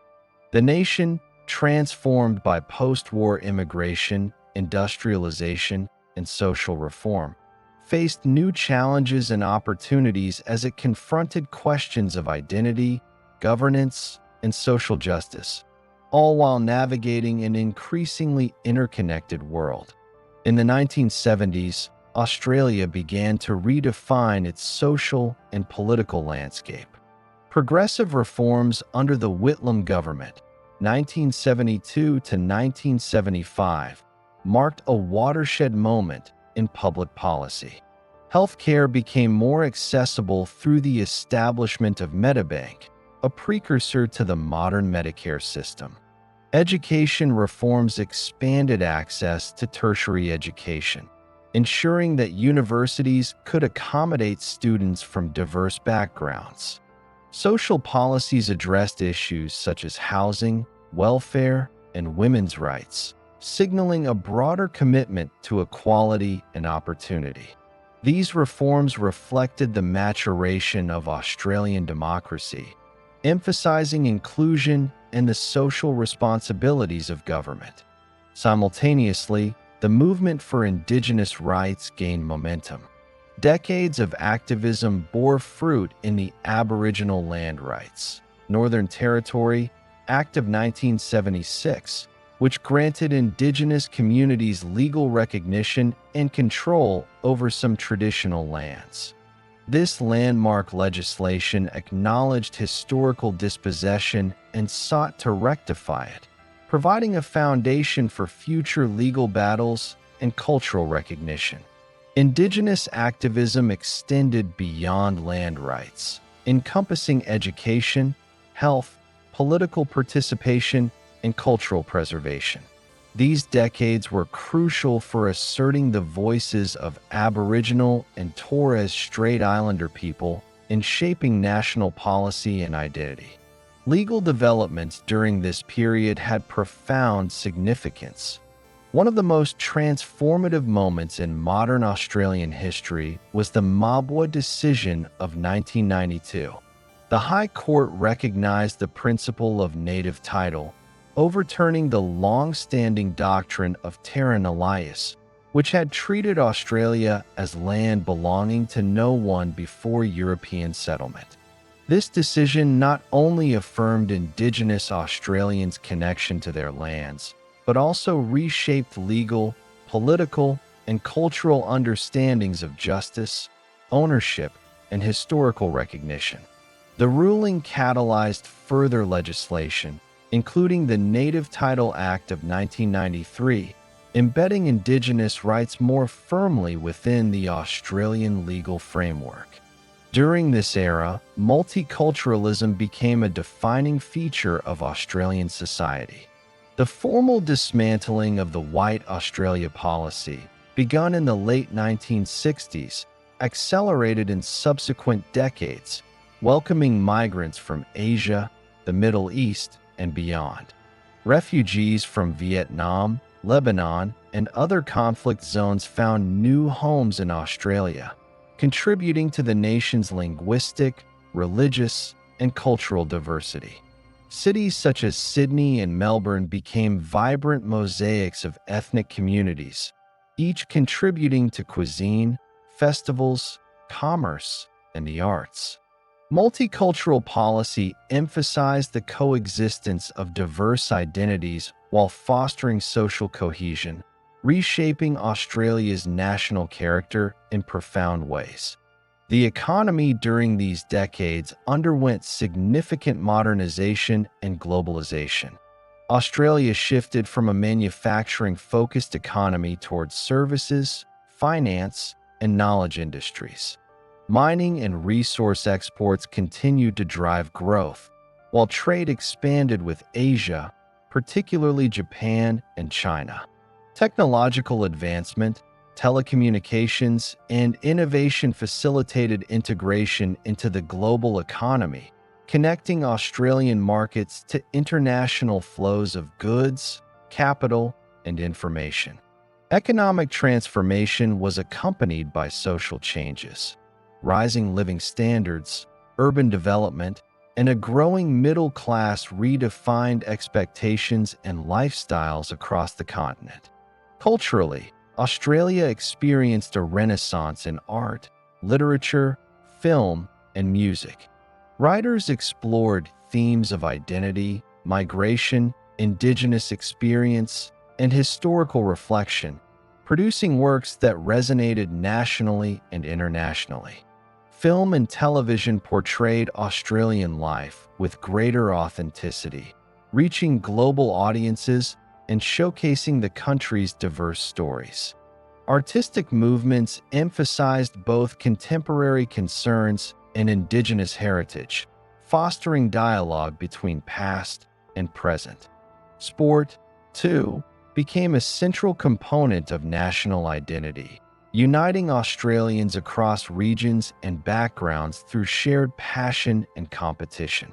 The late 20th century also brought political engagement with global issues. Australia participated actively in regional organizations such as the Asia-Pacific Economic Cooperation, APEC, and maintained close alliances with the United States and Britain. International humanitarian and peacekeeping efforts became part of Australia's global role, reflecting a nation increasingly conscious of its responsibilities beyond its shores. At the same time, domestic debates over immigration, environmental policy, and Indigenous reconciliation illustrated the complexities of balancing national development with ethical and social responsibilities. Environmental awareness emerged as a pressing concern during this period. Industrialization, urban expansion, and resource exploitation prompted a growing recognition of the need to preserve Australia's unique ecosystems. National parks, conservation programs, and Indigenous environmental knowledge informed policy and public discourse. Debates over land use, water management, and biodiversity protection reflected the tensions between economic growth and environmental stewardship, a theme that would intensify in the 21st century. Australia's political and social institutions matured further during this era. Federal and state governments grappled with reforms in taxation, healthcare, education, and civil rights, reflecting evolving expectations of governance. Civil society expanded, with advocacy groups, unions, and community organizations influencing policy and shaping public debate. Movements for gender equality, Indigenous recognition, and social justice highlighted the nation's increasing commitment to democratic participation, human rights, and equity. By the 1990s and early 2000s, Australia had emerged as a modern, diverse, and globally engaged nation. Legal recognition of Indigenous rights, growing multiculturalism, technological advancement, and economic diversification marked a society confident in its identity yet aware of its historical responsibilities. The nation's global connections expanded through trade, diplomacy, cultural exchange, and international aid, signaling Australia's readiness to engage with global challenges while addressing domestic concerns. Education and technological progress played central roles in defining modern Australia. Universities and research institutions contributed to innovation in medicine, engineering, and environmental science, while access to information technology transformed communication, work, and leisure. These developments enhanced social mobility, fostered knowledge economies, and integrated Australia into the globalized world, reflecting the nation's evolution from a resource-based economy to a hub of creativity, research, and industry. Indigenous cultural revival gained momentum alongside legal recognition. Language preservation, arts programs, and community-led initiatives ensured the transmission of cultural knowledge and practices across generations. National awareness of historical injustices grew, accompanied by public debates, apologies, and reconciliation efforts. While disparities in health, education, and economic opportunity persisted, the period laid the foundation for ongoing dialogue and policy initiatives aimed at achieving greater equity and inclusion for Aboriginal and Torres Strait Islander people. Socially, Australia's multicultural character became increasingly visible in urban life, media, and national celebrations. Festivals, cuisine, music, and art from diverse communities were embraced alongside traditional Anglo-European influences, creating a uniquely Australian cultural tapestry. The nation's identity was no longer defined solely by colonial heritage, but by the dynamic interplay of histories, traditions, and experiences from around the world, reflecting an evolving sense of belonging and inclusion. Politically, debates over constitutional reform, Indigenous recognition, and social policy reflected a nation grappling with its history while planning for the future. Governments enacted reforms to enhance transparency, participation, and fairness, responding to the demands of a population increasingly aware of global trends and domestic inequalities. Civic engagement, media scrutiny, and public advocacy became hallmarks of a modern democracy, reinforcing the connection between governance, society, and citizen expectations. By the end of the 20th century, Australia had successfully navigated decades of transformation, evolving from a post-war society into a modern, industrialized, multicultural, and legally progressive nation. The combined legacies of immigration, Indigenous activism, legal reforms, cultural expression, and economic modernization defined a society capable of embracing diversity while acknowledging its historical foundations. Australia had become a nation aware of its past, confident in its identity, and engaged with the world, a society prepared to confront the challenges and opportunities of the 21st century. As Australia entered the 21st century, it faced the complex task of balancing its rich Indigenous heritage, modern multicultural society, and global responsibilities. The years from the 2000s to the present have been marked by rapid technological innovation, economic growth, environmental challenges, social transformation, and ongoing debates around identity, reconciliation, and national purpose. Contemporary Australia is the product of millennia of human habitation, centuries of colonization, and decades of modernization. A nation still negotiating the legacies of its past while charting a course toward the future. At the start of the 21st century, legal and political developments continued to shape Australian society. The High Court of Australia and federal government initiatives reinforced the recognition of Indigenous rights established in earlier decades. Following the Mabwa decision of 1992 and the Native Title Act of 1993, landmark cases and legislation expanded the scope of native title, affirming Indigenous Australians' ongoing connection to their lands and culture. Communities across the continent engaged in land claims, cultural revival, and educational initiatives, blending traditional knowledge with contemporary governance structures. Indigenous voices became increasingly visible in public debates, policymaking, and cultural life, reflecting both resilience and growing national acknowledgement of historical injustices. The ongoing process of reconciliation has been central to contemporary Australian identity. In 2008, Prime Minister Kevin Rudd delivered a formal apology to the stolen generations, Indigenous children forcibly removed from their families under government policies. This moment represented a national reckoning, acknowledging decades of trauma and marginalization.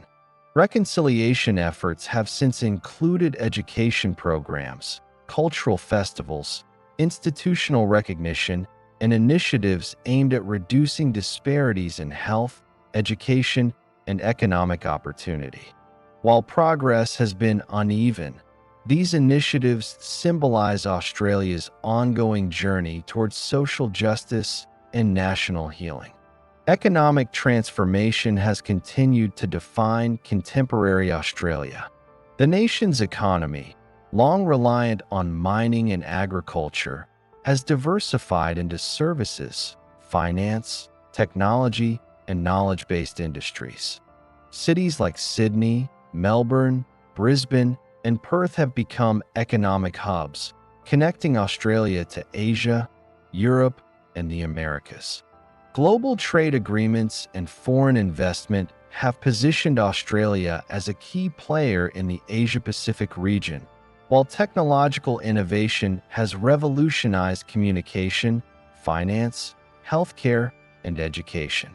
Despite prosperity, challenges remain, including economic inequality, housing affordability, and adapting to global market fluctuations. Immigration and multiculturalism remain defining features of modern Australian society. Policies adopted in the late 20th century have expanded to embrace greater cultural diversity, welcoming migrants and refugees from Asia, the Middle East, Africa, and beyond. Multiculturalism shapes education, cuisine, arts, and everyday life, creating a vibrant social fabric while also generating ongoing debates about integration, national identity, and social cohesion. Indigenous cultures, languages, and traditions are increasingly incorporated into the broader multicultural narrative, fostering a more inclusive vision of what it means to be Australian. Environmental awareness has become a central issue in contemporary Australia. The nation faces unique challenges, including climate change, bushfires, droughts, and biodiversity loss. The devastating Black Summer bushfires of 2019 to 2020 highlighted the vulnerability of human and natural systems, prompting public discourse on sustainable land management, energy policy, and climate adaptation. Indigenous environmental knowledge, developed over tens of thousands of years, is increasingly recognized as vital for conservation, fire management, and sustainable resource use. Environmental policy now reflects a balancing act, maintaining economic growth, protecting ecosystems, and addressing the immediate and long-term impacts of climate change. Australia's political landscape in the 21st century has been shaped by debates over governance, social policy, and international engagement. Issues such as Indigenous rights, immigration, multiculturalism, climate policy, economic reform, and regional security dominate national discourse. Democratic institutions remain robust, with regular elections, civic participation, and media scrutiny ensuring accountability and public engagement. Social movements, advocacy groups, and grassroots campaigns continue to influence policy, reflecting a society increasingly aware of its responsibilities to both citizens and the wider world. Technological innovation has transformed daily life. The internet, mobile communications, artificial intelligence, and renewable energy technologies have reshaped work, education, and culture. Cities have become smarter and more connected, while rural and remote communities increasingly access global networks. Innovation has fueled entrepreneurship, research, and creative industries, linking Australia to the global knowledge economy and enhancing the nation's capacity to respond to both domestic and international challenges. Culturally, Australia continues to celebrate and interrogate its history. Literature, film, television, and visual arts explore Indigenous perspectives, immigrant experiences, and the complexities of modern Australian life. Indigenous storytelling, performance, and visual arts gain recognition on national and international stages, while public memorials, museums, and festivals preserve and communicate Australia's deep historical roots. The coexistence of ancient Indigenous cultures with contemporary multiculturalism defines the nation's cultural identity, bridging past and present, tradition and innovation. Australia's role in global affairs has expanded. The nation participates in international organizations, peacekeeping missions, trade agreements, and environmental initiatives. Its strategic alliances, particularly with the United States and regional partners in Asia-Pacific, influence defense, trade, and diplomatic policy. Participation in global forums addresses challenges such as climate change, security threats, humanitarian crises, and economic development, reflecting Australia's responsibility as a middle power nation capable of both regional leadership and international collaboration. Social change continues to shape contemporary Australia. Gender equality, LGBTQ+ rights, and civil liberties have advanced through legislation, activism, and public awareness. Public debate addresses Indigenous sovereignty, migrant integration, environmental responsibility, and economic equity, reflecting a nation engaged in continuous reflection and adaptation. Education, healthcare, and community development initiatives work to reduce disparities, improve opportunity, and foster social cohesion, while national discourse emphasizes the importance of diversity, inclusion, and recognition of historical and contemporary injustices. The challenges of the 21st century are interwoven with the legacies of the past. Indigenous dispossession, colonization, migration, industrialization, and global conflict have shaped the social, political, and cultural fabric of Australia. Contemporary debates around land rights, constitutional recognition, climate policy, and multiculturalism demonstrate the ongoing negotiation between history and progress.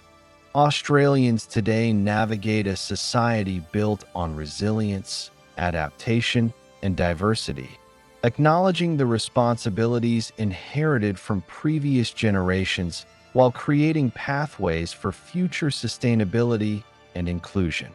As the century progresses, Australia faces climate, technological, social, and geopolitical challenges. Rising sea levels, extreme weather events, and environmental degradation demand innovative solutions. Globalization and technological disruption reshape economies, employment, and culture. Social movements advocate for equity, justice, and human rights, ensuring that the nation's growth remains inclusive and mindful of its diverse populations. Indigenous leadership and traditional knowledge continue to influence policy, conservation, and cultural preservation, demonstrating the enduring relevance of Australia's First People in shaping national identity. In 2025, contemporary Australia is a nation defined by continuity and change. Its Indigenous heritage, dating back over 65,000 years, remains a foundation of cultural knowledge and environmental stewardship. Its post-colonial history, including federation, industrialization, and modernization, provides frameworks for governance, law, and society. Multiculturalism, legal reform, technological innovation, and international engagement shape daily life and national identity. Challenges persist, from climate change to social inequality, but the nation continues to evolve, drawing on its historical experience to navigate the present and future. In conclusion, contemporary Australia is the product of an extraordinary journey. From the first Australians over 65,000 years ago, through European colonization, federation, war, post-war transformation, and modern reform, the nation embodies resilience, adaptation, and cultural richness. Its story demonstrates the power of human ingenuity, the complexity of social and political development, and the importance of acknowledging both triumphs and injustices. Today, Australia stands as a vibrant, multicultural, and globally engaged nation, honoring the past while embracing the challenges and opportunities of the 21st century, a society continually shaped by its ancient heritage, colonial history, and modern aspirations.